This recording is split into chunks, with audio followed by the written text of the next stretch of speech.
Как закрепить подвеску дзи и вообще любую подвеску на шнурочек или ожерелье с помощью вот такого вот интересного узла.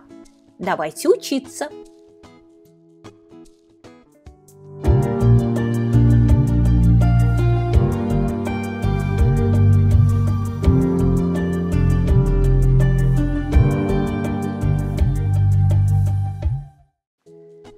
Итак, у нас есть вот такая вот бусина дзи, дзамбала, есть шнурочек, куда вы хотите его прикрепить, и мы видим, что на шнуре уже имеется нить для крепления подвесок. Понятно, что нужно завязать узел, но уж очень не хочется, чтобы узел этот был обычный, большой. Нам нужно, чтобы узелок смотрелся гармонично, не выглядел слишком кустарно. Сейчас покажу один из таких способов. Сначала очень медленно, потом побыстрее. Итак, сначала нам нужно будет сделать петельку. Вы видите, что один кончик нити уже вдет в отверстие дзи подвески. Его нужно слегка натянуть пальцем, чтобы дзи плотно сидела. А вот из другого кончика нити нам надо сделать петельку, так как я показываю на этом видео.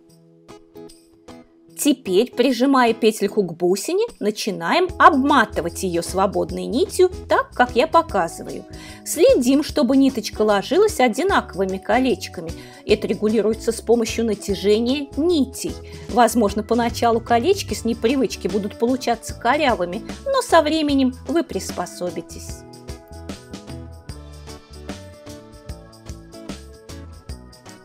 Вот так мы потихоньку обматываем петлю.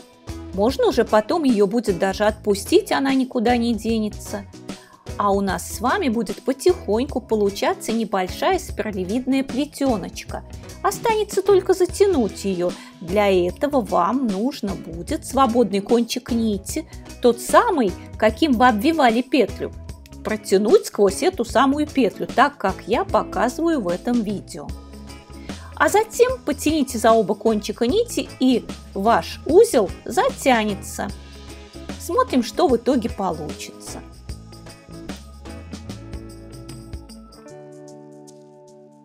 Что делать с оставшимися свободными кончиками ниточек, я скажу чуть позже. Давайте сначала повторим этот же способ, но уже будем крепить нашу дзи-подвесочку к ожерелью из обсидиановых бусин.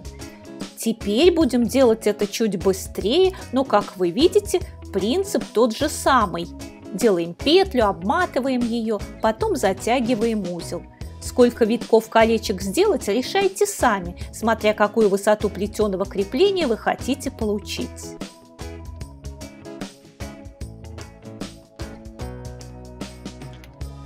Ну вот, мы затянули узелок на нашем ожерелье.